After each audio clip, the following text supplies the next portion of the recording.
50 million years ago, all of Australia was covered by a mantle of dense rainforest.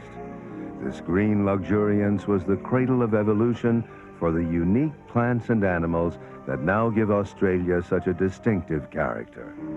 Today, 3/4 of the continent is arid, but some fragments of that primeval jungle remain, mostly here in the tropical Northeast. It's a living museum where the very beginnings of the bush survive.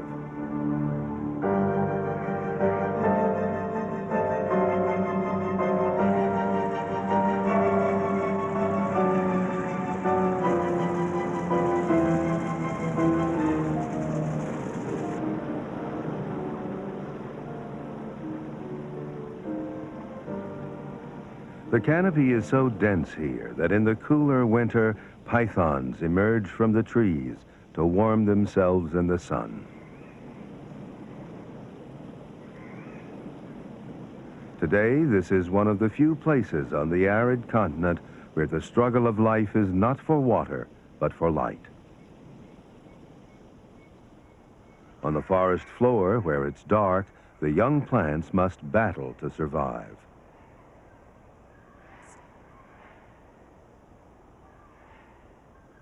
These plants have evolved ingenious solutions to compete in their race to the sky. Vines send out tendrils or barbed hooks to claw their way swiftly to the top, using existing trees for support. Some figs get a head start by germinating their seeds high up in the canopy, then sending down roots which eventually strangle their host.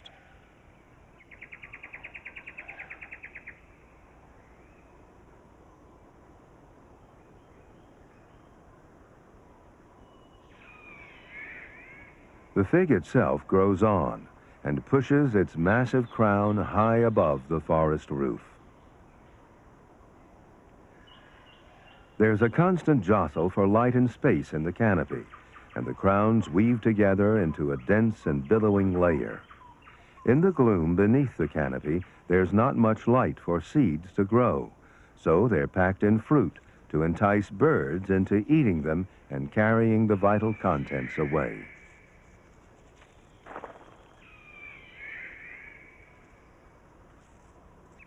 Where there are birds, there are nests and eggs, food for the green tree snakes that patrol the upper story. Only the flesh of the fruit is digested. The seeds simply pass through the gut. The more birds eat, the more seeds get scattered around the forest. The fruit that does fall to the ground may be picked up by cassowaries, a flightless bird unique to Australia and New Guinea.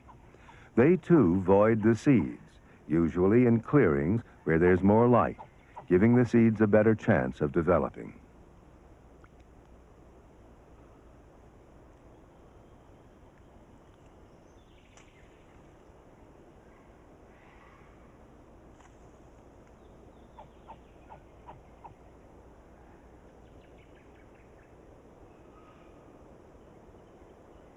Such a wealth of food within easy reach gives certain birds more time to devote to breeding.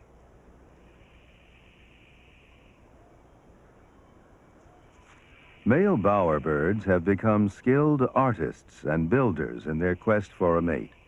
On the dim forest floor, the decorated structures are marvels of art and architecture, designed solely to attract and impress females. Among the golden bowerbirds, these courtship theaters are passed down through generations, freshly embellished with mosses and lichens.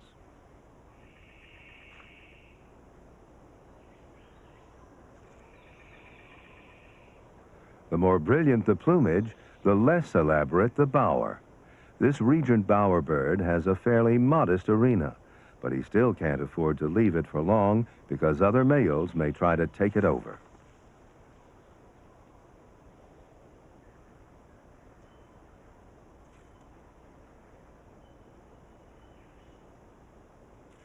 Male satin bowerbirds make an avenue. Twin rows of twigs are glued in place with a mixture of charcoal and saliva and later painted with crushed plants.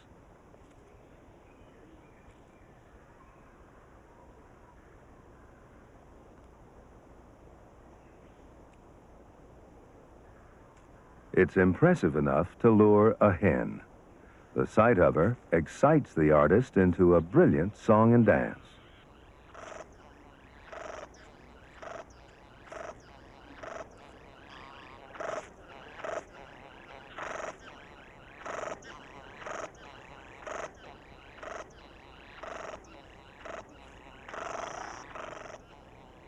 The male will mate with as many partners as he can attract.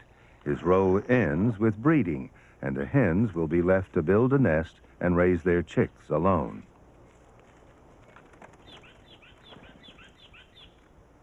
As well as dispersing seeds, birds play another important part in the forest's procreation as pollinators. Up in the canopy, plants compete for the animals that carry their pollen. Perhaps that's why this bumpy satin ash grows its flowers directly from the trunk to catch the passing traffic of honey eaters.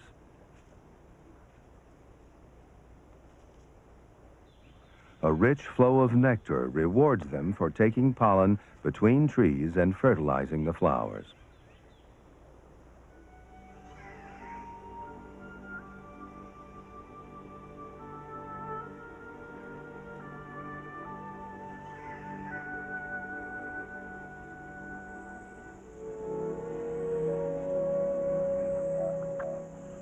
When night falls, the mammals emerge.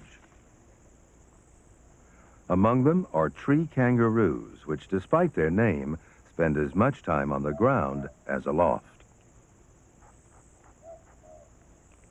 Ring-tailed possums prefer the canopy, where they find some of their favorite foliage. Flowers are especially prized. Their scent brings even more visitors to the satin ash to harvest the nectar and collect the pollen.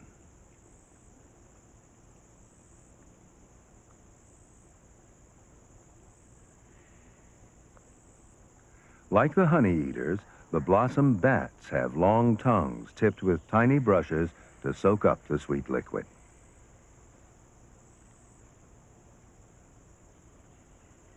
Flowers provide their only source of food, and enough pollen sticks to their whiskers and fur to make these tiny bats gentle and reliable go-betweens.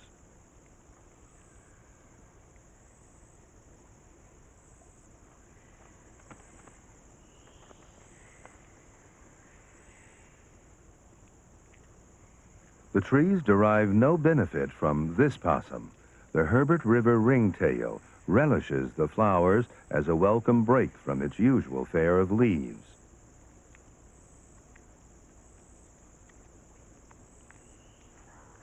Possums first evolved in the rainforests, and over time they diversified, moving into many new environments.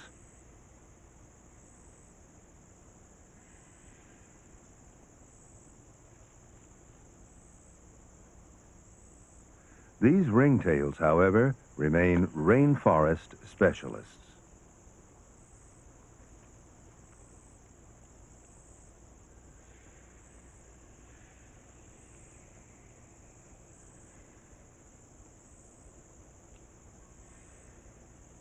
While most of the larger species feed on leaves and other plant food, this small and elusive striped possum prefers insects.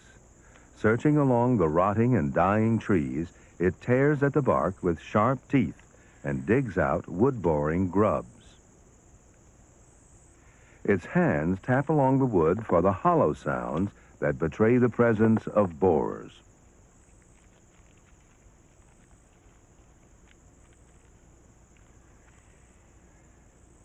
The fourth finger on each hand is much longer than the others, and it's tipped with a sharp claw to skewer fat and juicy grubs from deep inside the rotting timber.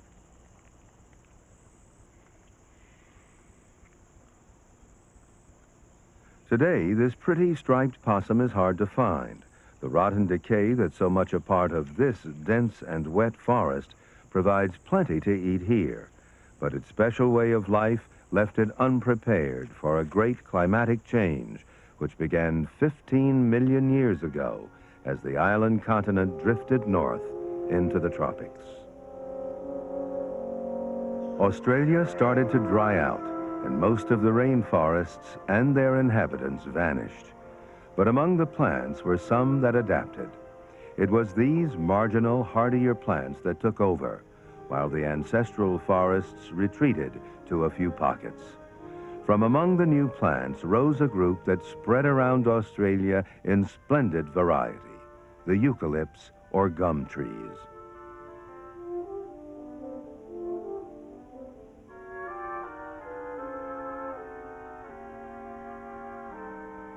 They reach their most majestic form in the mountain ash. Growing to over 300 feet, it's the tallest flowering plant in the world. And with its light and airy crown, it's the king of the eucalypts. This open canopy lets through much more light than the rainforest it replaced. And in these higher, wetter areas, it allows an understory of tree ferns to flourish, a backdrop of green lace for what sounds like a great chorus of birds.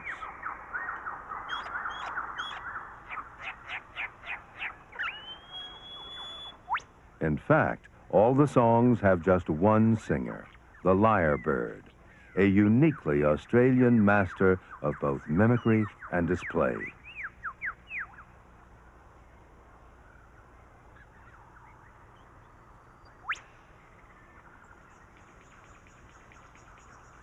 His aim is to persuade females nearby that he's a fine and healthy specimen, well worthy of fathering their chicks.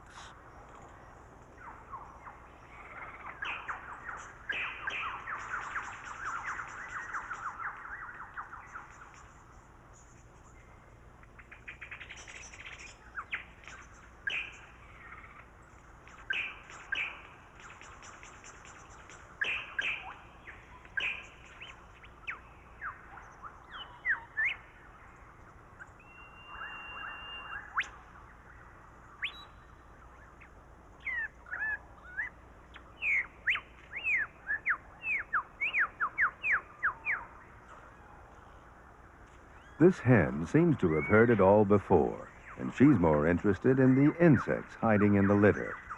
But in time, the display will work its spell.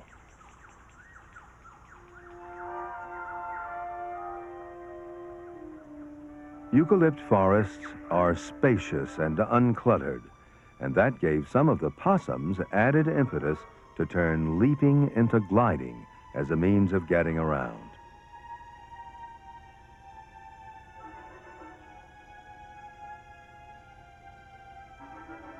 Folds of skin that stretch between the fore and hind limbs of the leaping possums evolved into strong and supple membranes to carry sugar gliders and their kin on long flights through the open forests.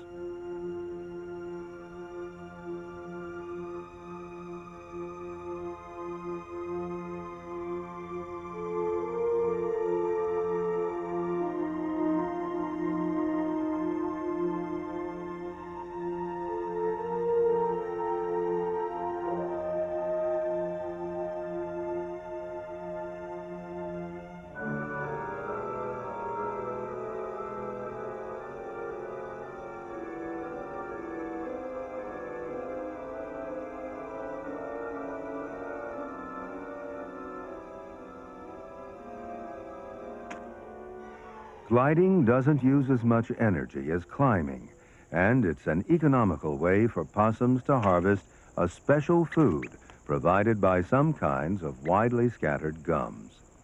In these uncommon trees, a sugary sap flows close to the outer skin. With a slash of sharp teeth, it oozes out to become a rich and sustaining food. These sap trees are few and far between, and so sugar gliders band together to defend this precious resource. As a result, they've become the most social of the possums. It's a society where the chief language is not sound, but smell, and a complex idiom it is. Whenever gliders meet, they stop to sniff and refresh their communal scent. Scent glands are in the most unlikely places, under the chin, on the forehead, and even under the feet. As well as the tribal odor, there are subtle blends that tell who's who in the social order, and details of sex. For instance, whether this female is ready to mate.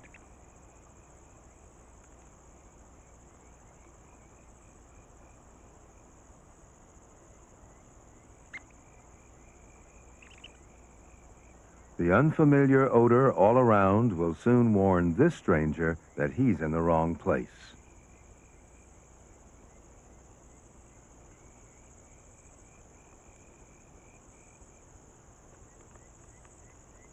To warn all comers that this is occupied territory, the resident males smear pungent trails around the tribal range.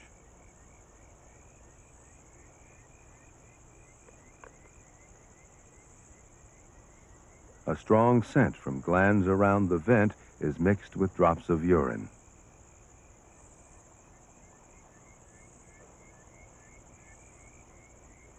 Again, it's scent, or rather the lack of a familiar one, that marks out an intruder. His body odor declares him to be a male, but a very young one and no real threat.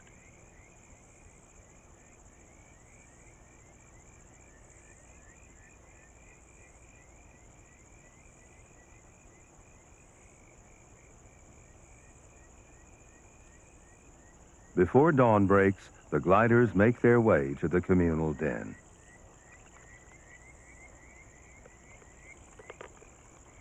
Such a tight squeeze keeps out larger possums and gives protection against enemies.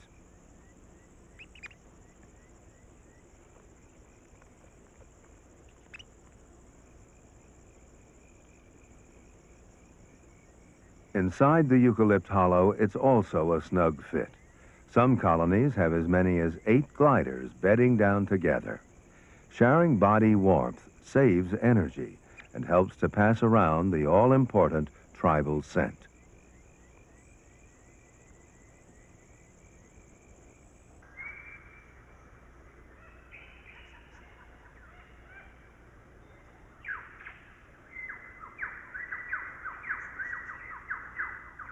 The eucalypt's foliage is much more open than that of the rainforest trees from which they evolved, with smaller, hardier leaves to withstand the climate as Australia became drier over the ages. The leaves hang angled away from the sun to keep water loss down, and to make them unpalatable, they're loaded with potent cocktails of toxins and oils. Despite this, some animals have found ways of breaching the eucalypt's defenses, and they form a web of life that extends even into the streams flowing through the forest. The leaves fall all year round, and the moment they hit the water, the first of a long line of leaf shredders goes to work.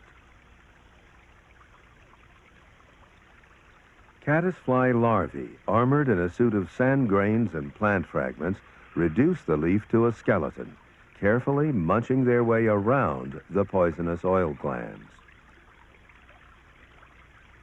The bits of leaf get broken down further and are swept downstream. Some get caught in a tiny net spun by another kind of caddis larva. Instead of having a portable suit of armor, this one builds a fortress out of tiny pebbles. It's such a good spot that another larva mounts an assault on the miniature castle and takes over.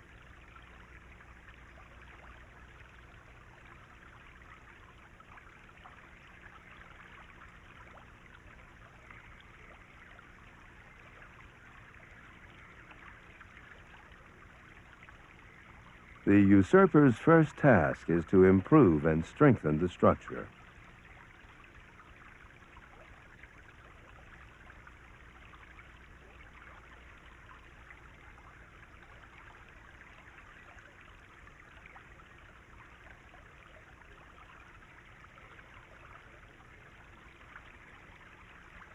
One side of the fortress serves to anchor the net, and with all the rebuilding, it's become rather tattered and torn. When the last pebble is securely in place, the caddis sets about reweaving its gossamer snare, producing sticky threads much like a spider's.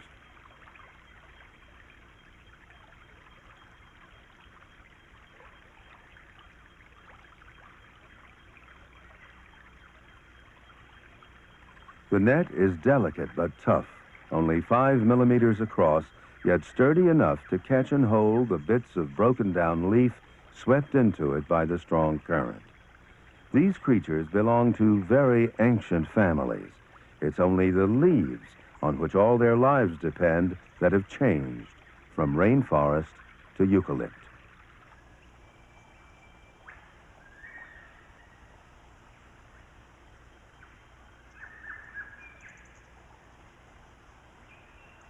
The leaf shredders and net spinners become food for larger insects and crustaceans. And there are enough of those to help feed the platypus, which lives much as it did when rainforests covered the land.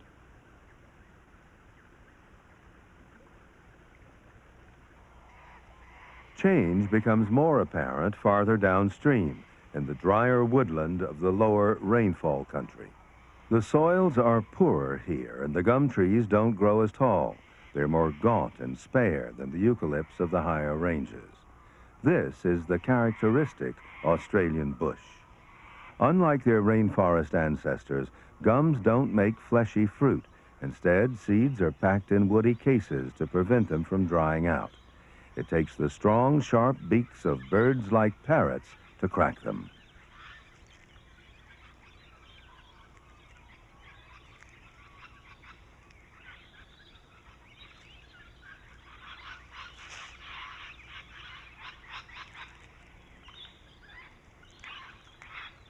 A colorful company of cockatoos, parakeets, rosellas, and lorikeets feeds on gum nuts and berries, deftly peeling them with tongue and beak.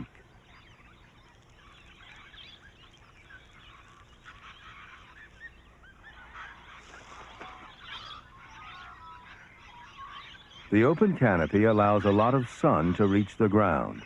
There's plenty of light and space for seeds to germinate and grow. And the eucalypts have no need to bribe birds to carry the seeds away. Though parrots break open the seeds, destroying some, many seeds survive. But the sun also dries the litter as it builds up, accumulating fuel for another powerful force that molded the nature of Australia: fire.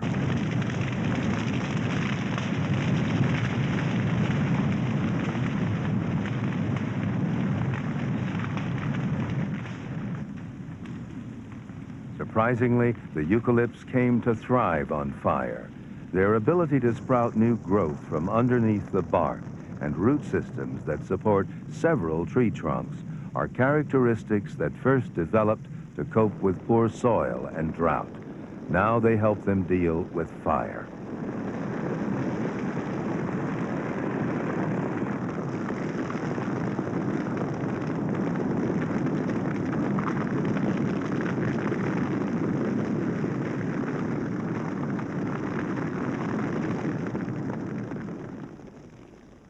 In the aftermath, the bush looks black and lifeless, but it's far from dead. Already, the wombats, which hid from the flames in their burrows, are out, squabbling over bits of plant food left unburned.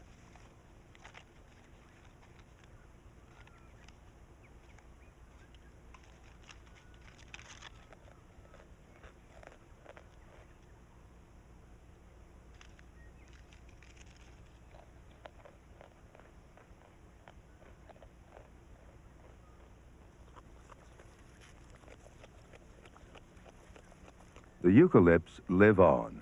The reserve shoots and buds under the bark and the main branches begin to sprout, and within weeks, they're veiled in green again.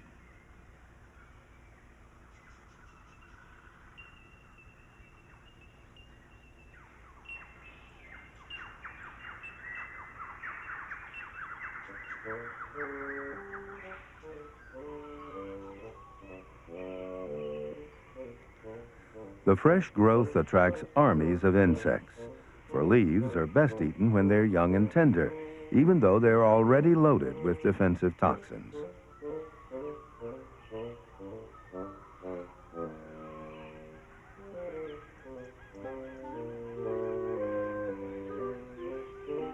A vast array of suckers, cutters, nibblers, and munchers goes to work.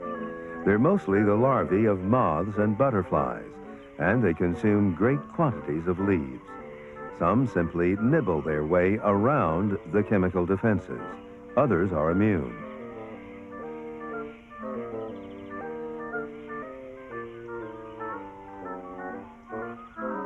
Because the eucalypts can put out new growth repeatedly, they can endure more insect attacks than many other trees.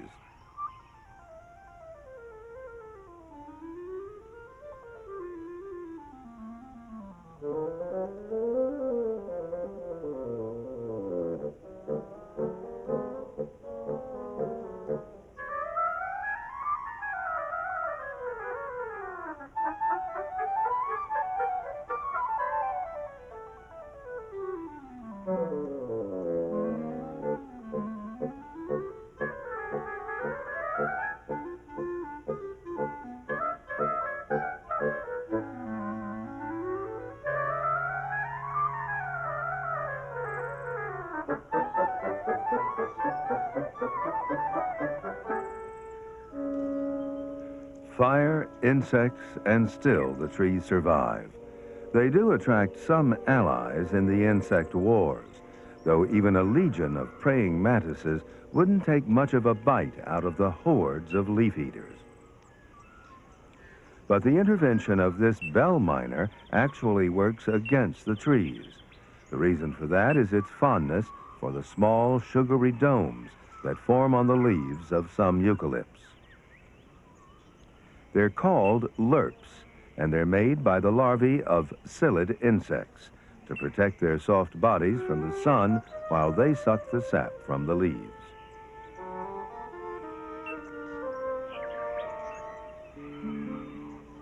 The psyllids digest what they need from the sap and use the waste to build their sunshades. At first, the material is soft and pliable, and the larva can work it into shapes.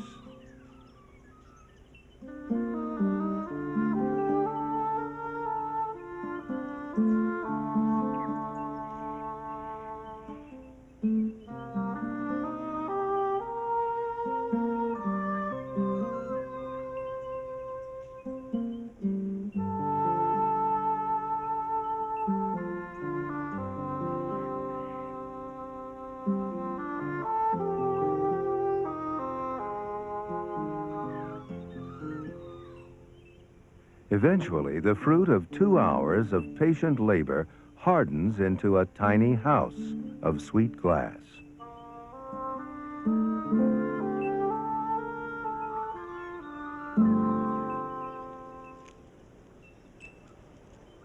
Bell miners relish the stuff and carefully remove the domes, leaving the insects to manufacture more. They chase other birds away, birds that eat the insects as well as their shelters. And that's a problem for the eucalypts. For with the bell miners protecting the psyllids and taking their domes, the insect's appetite for leaf sap becomes even more voracious.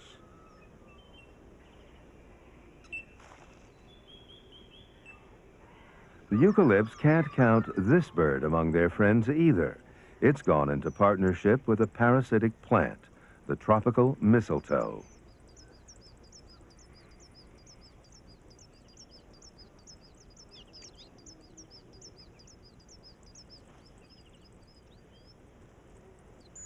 The mistletoe taps into the eucalypts for its own growth, and it employs the mistletoe bird to spread its seeds and gain a roothold. This bird has a specially designed digestive tract. Berries go directly into the intestine and bypass the stomach. That way they go through very quickly, and when the partly digested berries emerge, they are still sticky. The seeds are dropped high in another tree, lodge in the bark, and sprout.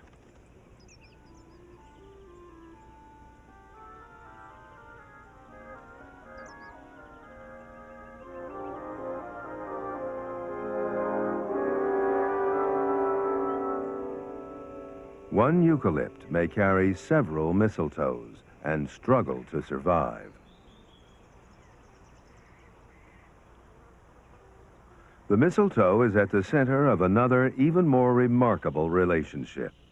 At the base of some host trees, The caterpillars of azure butterflies are tended by sugar ants, which give them shelter in their own nest. Every night, the caterpillars go on a long and dangerous trek to the top of the trees to feed on the mistletoe leaves. The ants go with them, guarding them against spiders and other enemies. In return, the caterpillars supply the ants with a rich, sugary liquid from their body glands.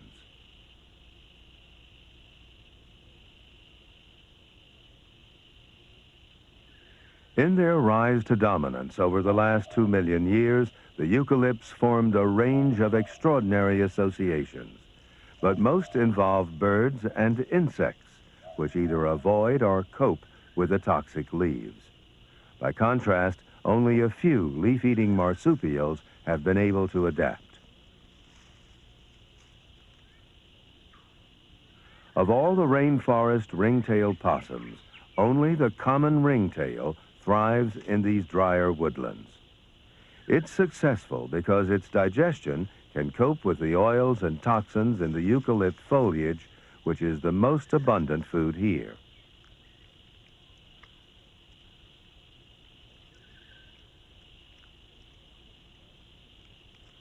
As soon as they're out of the pouch, the baby possums start weaning on the tough plant food that will be their adult fare.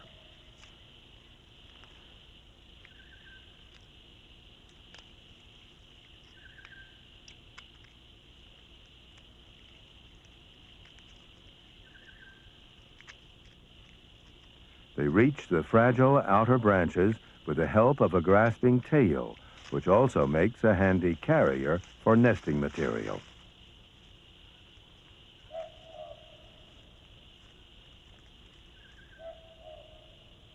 The leaves that pose the marsupials with such a digestive challenge make a dry, hard litter, which takes a long time to break down. But enough insects and other invertebrates live among it to provide a good living for this antechinus. Its hunting skill is extraordinary.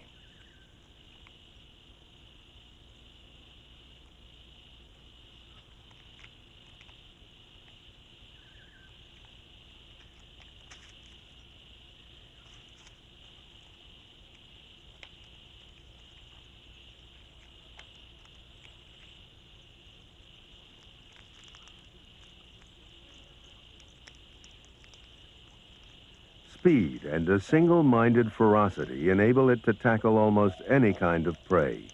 But it's the antechinus's sex life that's even more remarkable. There, too, ferocity is the hallmark. With the advent of the mating season, males competing for females fight each other to exhaustion.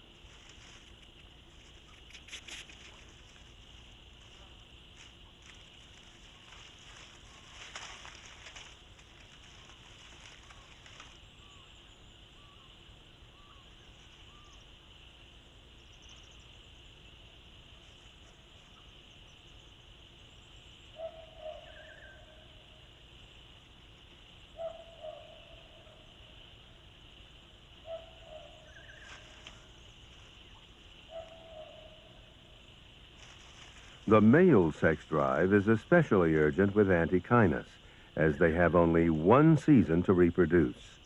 It makes their couplings fairly brutal and lengthy.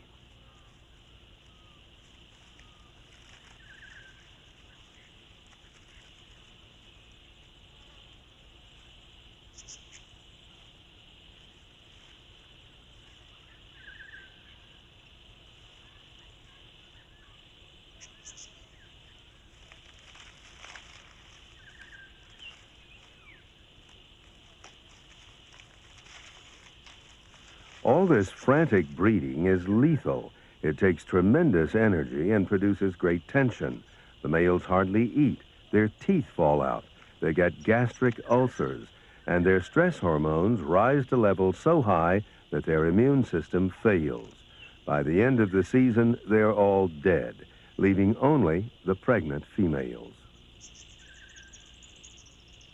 It's a high price to pay for breeding success, but there is sense in it. Small mammals don't live very long, and among the antechinus, Evolution has favored males which put all their reproductive effort into their first and only mating season. Success lies not in personal survival, but in how many young are fathered to ensure that the line is carried on.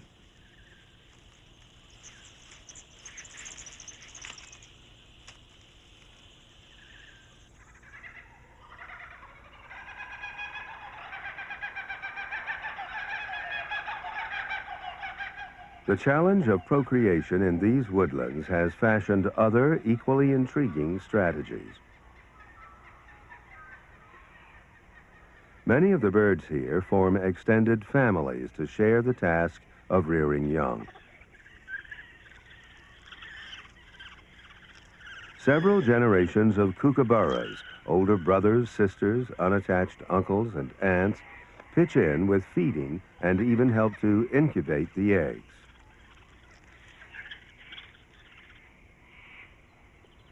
Communal breeding is a way of giving chicks a better chance in an environment where food supplies aren't always reliable. But animals don't usually do anything for nothing. By helping close relatives raise their young, they ensure the survival of their own genetic heritage.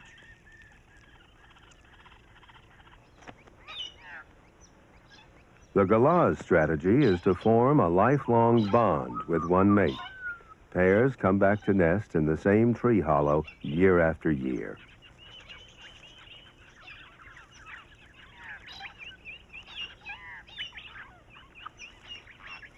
Hollows are fairly safe places, but no bond is strong enough to guard against lace monitors on the prowl.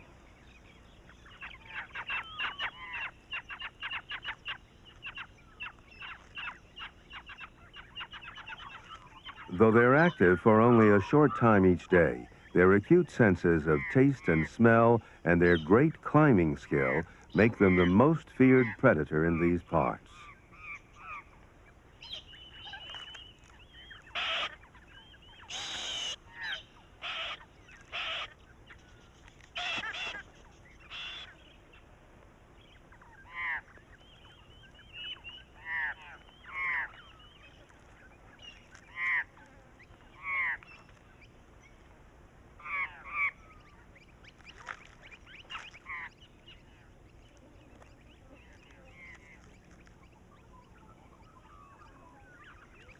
It's just another meal for the lace monitor, but for the galahs, it's the end of their chance to rear a family this season.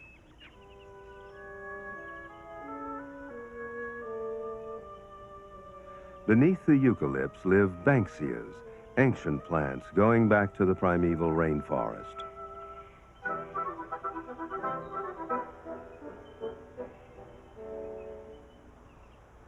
They're inhabited by pygmy possums, which often move into the vacant birds' nests and dine on passing insects.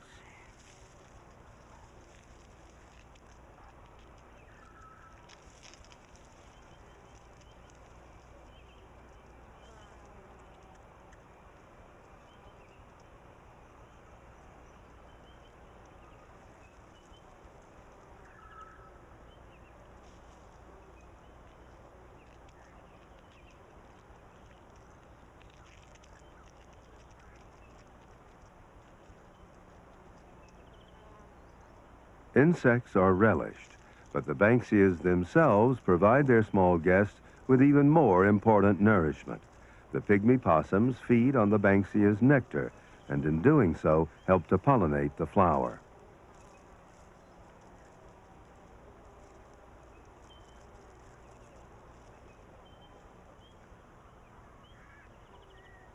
The possum babies soon get the hang of clambering around.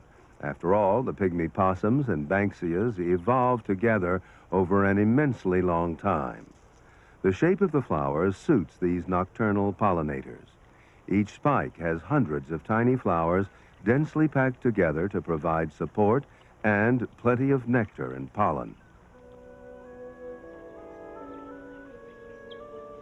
Banksias and their relatives come splendidly into their own in the heathlands, especially here in Western Australia.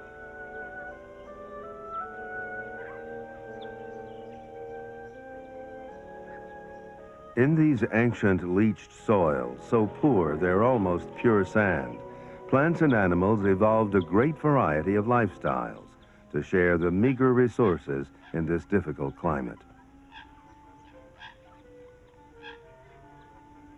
So many flowers, eager to attract pollinators, have fostered a matching diversity of insects. Many, like these jewel beetles, are rewarded with nectar, but some plants show even greater entrepreneurial flair. Honey eaters make good go-betweens, and many plants employ them. Even more recruit insects, and the result is a wonderful assortment of shapes designed to suit the various visitors.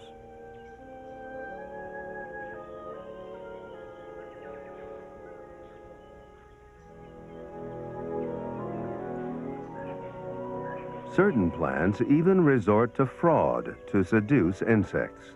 One group of orchids cunningly exploits the sexual habits of this wasp, habits remarkable enough in themselves. The female has no wings, and when she's ready to mate, she rubs off chemical signals for a male to come and fly off with her.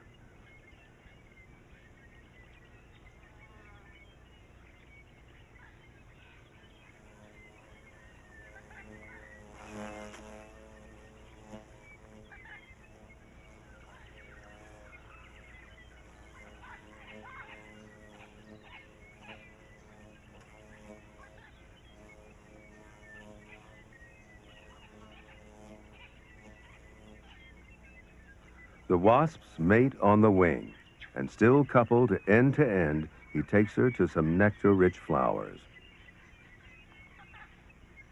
Now he feeds, still attached to his partner. She can't feed herself, but when he's had his fill, he rubs her abdomen, which prompts her to curl forward and receive a few drops from his mouth.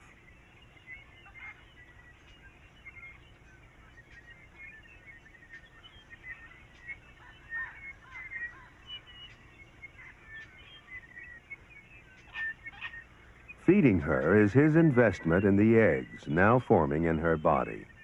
The whole method hangs on the chemical signals she sends out, and the orchids have evolved almost identical signals to trick the male wasps into trying to copulate with them, and so become their pollen carriers.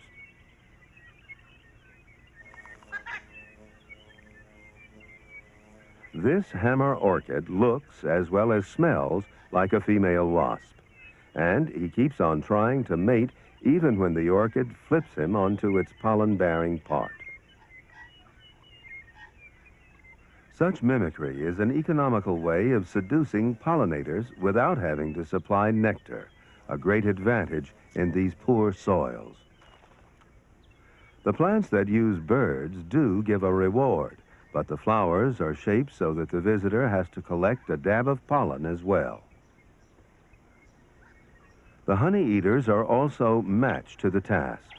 Inside the long bill, there's a long tongue tipped with a brush to soak up the nectar. Instead of opting for one particular kind of pollinator, Banksias play the field. Their dense blooms are arranged to tempt various honey eaters, reward them with nectar, and ensure they carry away pollen.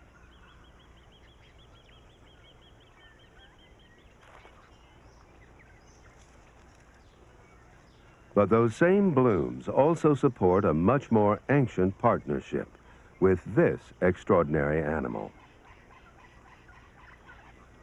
Much smaller than a mouse, the marsupial honey possum is one of the very few mammals in the world designed to feed exclusively on nectar and pollen.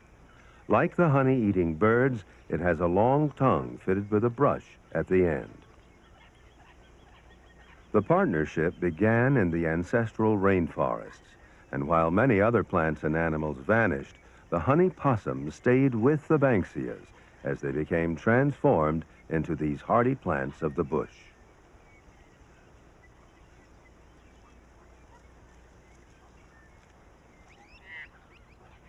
In the eucalypts that fringe the heathlands lives another very specialized marsupial, the numbat. Its survival is linked closely to termites that became abundant as the Australian landscape dried out.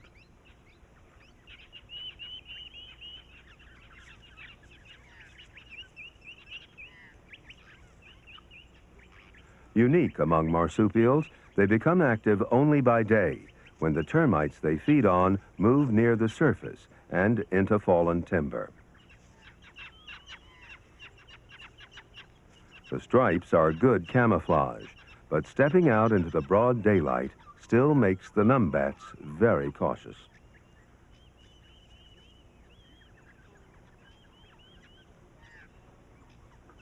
This kind of eucalypt woodland provides a plentiful supply of the wood-eating termites that the numbats prefer, and they're well equipped to harvest them with a tongue that unrolls to half their body length.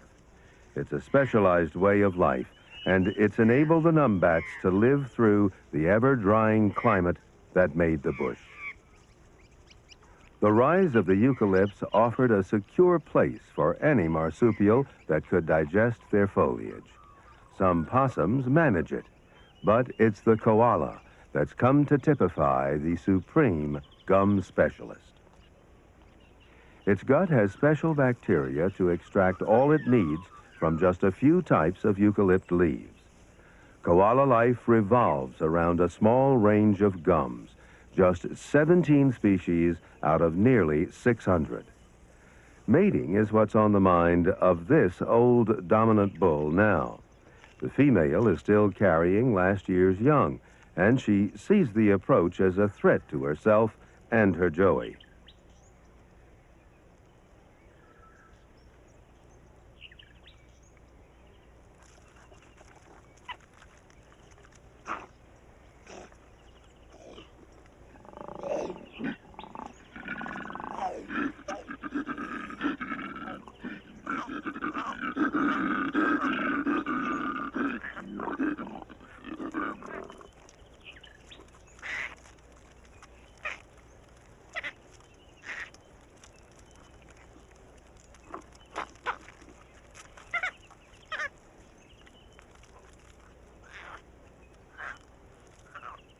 She's much lighter and can move out to thinner branches where he can't follow.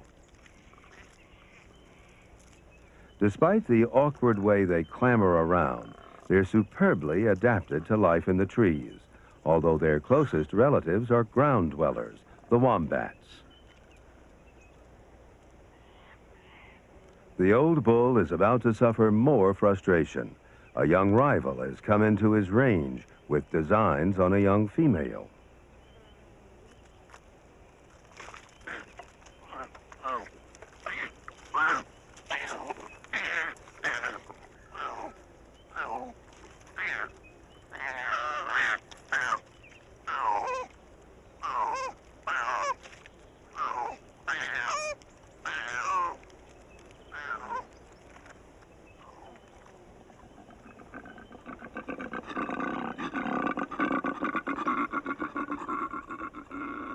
The commotion sends the king koala hurrying to protect his mating rights.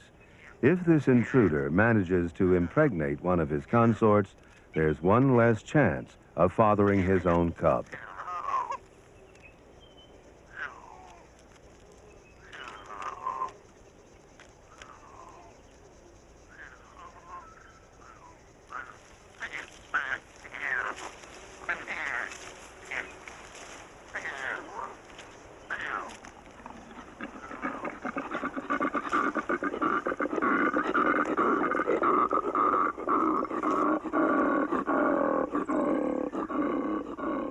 The old male is an experienced campaigner.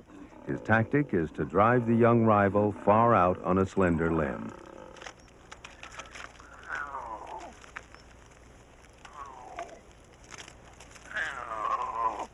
Now, the choice is to fall or risk an escape past the old king.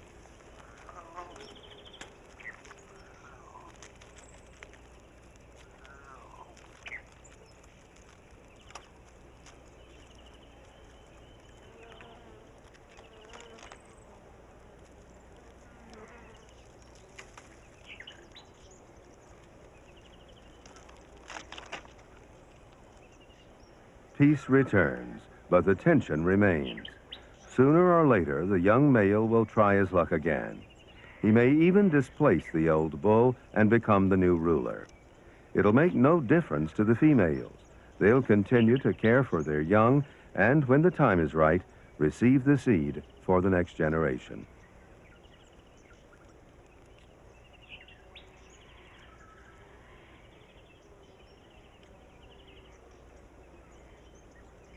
It's important for Joey to stay close to mother, not only for milk, but also to be fed with pre-digested leaves. This gives him the special bacteria needed to process gum leaves, his only food in adult life.